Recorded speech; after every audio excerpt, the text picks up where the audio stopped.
Bonjour, moi c'est Anto, bienvenue sur ADL Code. Dans cette vidéo, nous allons voir ce qu'apporte C# 14 sur les extensions de classe. Pour commencer, petit rappel, donc comment on déclare une extension par exemple de la classe string. Donc on les déclare dans des méthodes statiques, dont le premier paramètre est le type que l'on veut étendre, ici string, précédé du mot-clé this. Ce qui est très répétitif, parce qu'il fallait répéter à chaque fois ce premier paramètre. Donc maintenant en C# 14, on peut créer des blocs d'extension. Il existe deux types de blocs d'extension. Les blocs d'extension d'instances de classe. Ici, je vais étendre les instances de string. Donc extension, puis le type avec un nom. Et il existe aussi des extensions de type statique, donc qui étendent le type lui-même. Donc extension avec seulement le type, et cette fois, on ne met pas de nom. On va pouvoir étendre les classes par des propriétés. Ici, une nouvelle propriété isBlank qui permet de savoir si ma chaîne, mon string est nul ou avec seulement des espaces. On a les méthodes, comme on le faisait autrefois, mais cette fois, je n'ai pas besoin de mettre ce premier paramètre, car je suis dans un bloc d'extension.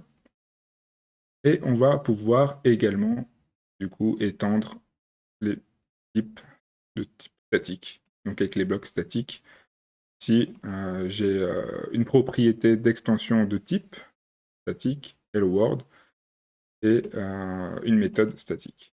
Donc comment on appelle ces différentes extensions? Tout simplement, ici je déclare ma string. Si je veux, donc là j'ai une instance de string finalement.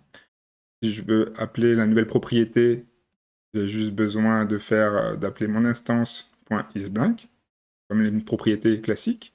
Et la méthode, c'est exactement comme on le faisait déjà avant C# 14. Donc mon instance de string.wordCount qui permet de compter les mots. Et pour faire appel donc, aux nouveautés, les extensions statiques, je les appelle comme n'importe quel membre statique, ici string.helloworld, devrait m'afficher helloworld, et string.duplicate qui permet de dupliquer le mot salut 3 fois. Pour vérifier que ça marche, hein. Voilà. IsBlank est faux, bien sûr, hein. Là, je l'ai déclaré à bonjour le monde. WordCount, j'en ai 3. Bonjour le monde. Ensuite, ma méthode statique string.helloworld, ça affiche bien hello world, et la duplication, on affiche bien 3 fois salut. Voilà, donc c'est tout pour les membres d'extension, enfin, les nouveautés sur les extensions de C# 14. Si tu aimes ce genre de vidéo, n'oublie pas de mettre un petit pouce, tu peux également commenter, me dire ce que tu penses de cette nouveauté, et n'oublie pas de t'abonner. Au revoir et à bientôt.